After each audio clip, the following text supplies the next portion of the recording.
Welcome to the JBJ Management Podcast. I'm Willis Johnson with Noa Dowl, and today we're going to talk a little bit about diversity, equity, and inclusion. Can we still say that? Yeah, you should be able to say it.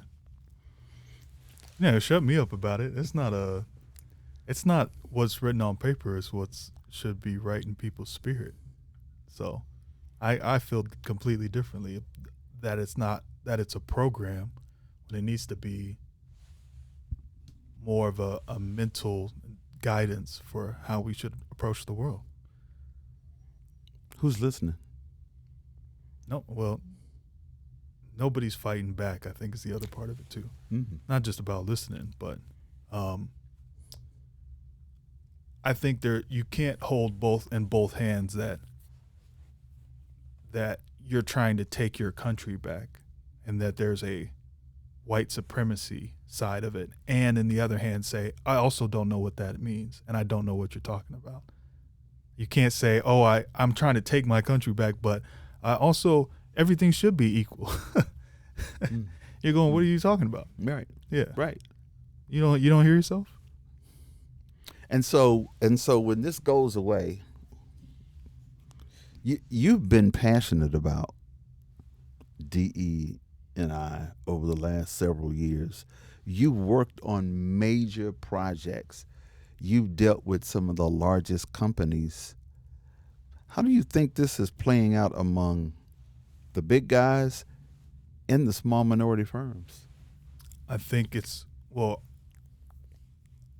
I think I've been passionate about equity with people in general. I think that you can do that through diversity, equity, and inclusion programs to assist people to find some of the gaps, but not to change how they feel about what that means. And I struggle a little bit because it is so obvious to me about how people have been disenfranchised, then to take away the opportunity for them to create equity for themselves or to participate in a system that creates equity for them, that I have a hard time having that conversation because we're not having a conversation based off of actual logic and actual kindness to fellow man. You're going to say, yes, we did try to restrict you at every end. Now we will pretend like it didn't happen. We're going to rewrite it. Yeah. History being rewritten, you taking down statues of a slave who has his back all whipped from, symbolic of slaves being beaten. You've taken those things down.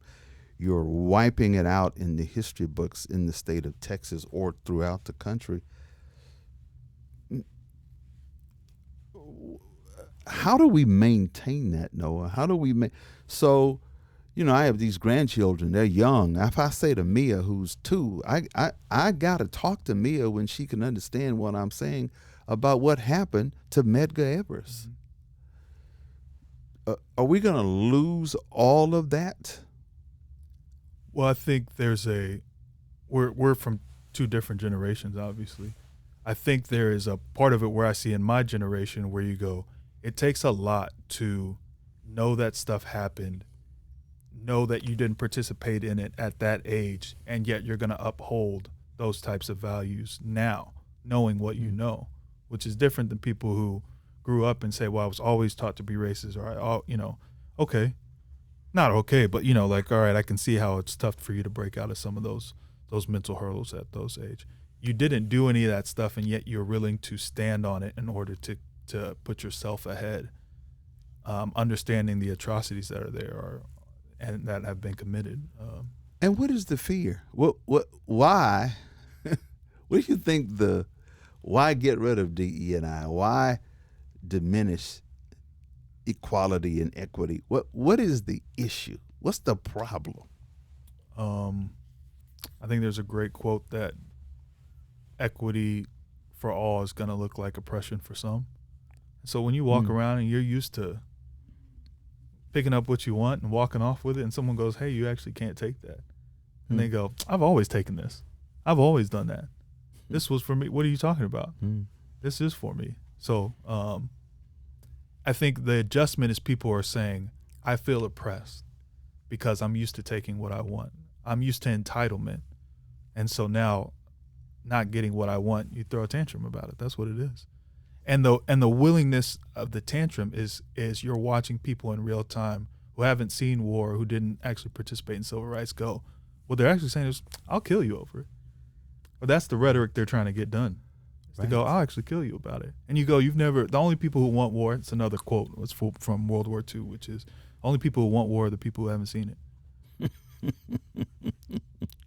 I like that because having coming through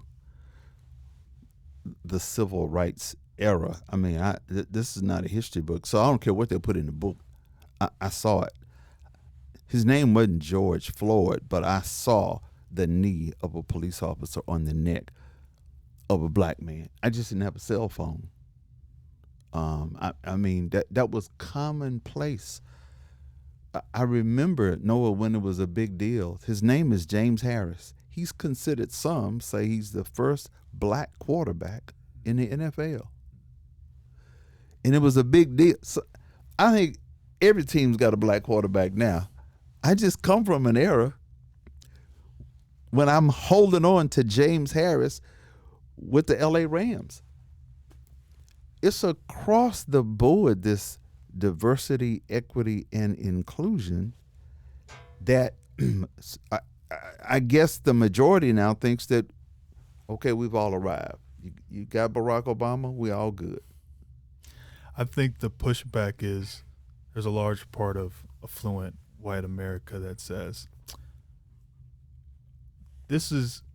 I get we did all the Statue of Liberty stuff and the equity, and maybe we shouldn't have done some of that. But let me tell you where I stand, which is this country is for me.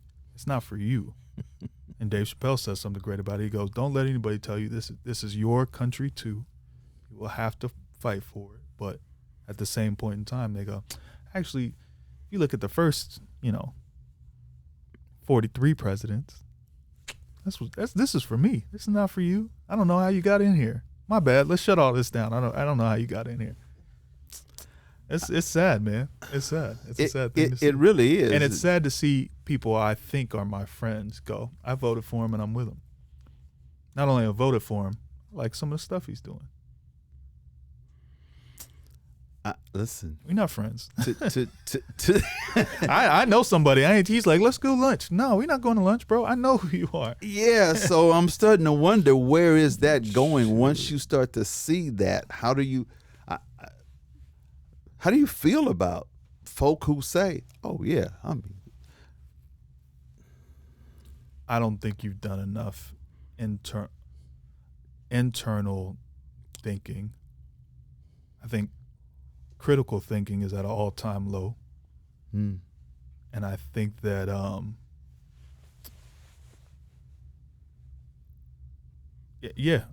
just critical. What are y'all doing? You're about to lose your right to vote. That's next. The Voting Rights Act is next. You're about to lose your right to vote. You're gonna have your city under mark. Also, you anyways, people have been misled. I feel bad for them. I feel bad for us. We're in a tough time. So minority businesses, especially startup minority businesses, do they have a chance to grow? I think from a technical aspect, I think people are very misled about diversity, equity, and inclusion programs and what their intention is to do, which is to fight against a continual wave and a normalcy, and looking at somebody who's not a white male and going, I don't think you're capable because I've never seen you do that before. This is not an equivalent. I don't know if it's actually, but I think about when you see people who are amputees, like who don't have arms or anything like, and they brush their teeth with a toothbrush in their foot, and you go, oh, I could never do that, or something like that. Right. Where you look at it and you go, yeah, because you would never do it. You've not been in this situation. And that's not a comparison of apples to apples. I'm just thinking of like, I'm really trying to get in their head. And the only thing I can come out with is I'm willing to do anything to create advantages for myself, even sacrifice you. is at the end of the day of what that means. And for minority-owned businesses, the ability to get a bank loan at a significant rate, the ability to leverage assets.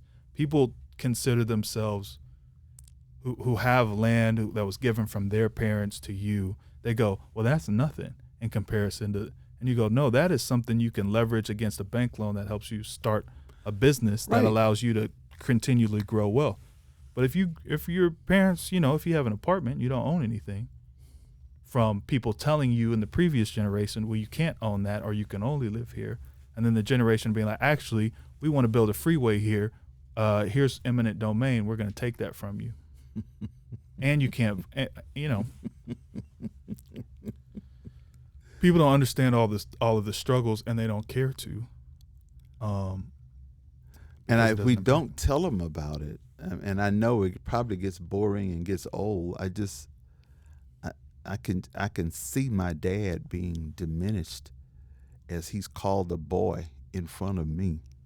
I'm 10, 9, and the man he works for, the man is just talking to him down. I can't imagine what that looked like for my father. You just can't imagine what black people had to deal with in the 30s, 40s, 50s, and 60s. And now you're saying, well, it's all equal. That's enough. We don't need any more Hispanics here. Send them back. The black jobs are all full. When do we stop this craziness? I spoke to my frustration earlier. Maybe it's naive of me, but I feel like it's so obvious that if you wanted to, what's right. And then you come up with all these excuses just to get an advantage, just to be like, never mind. I don't know. I don't have a solution for it. Clearly, we could go on and on and on about the inequities, the lack of fairness in America. But we'll stop at that point. This is the JBJ Management Podcast. I'm Willis Johnson with Noa Dowl.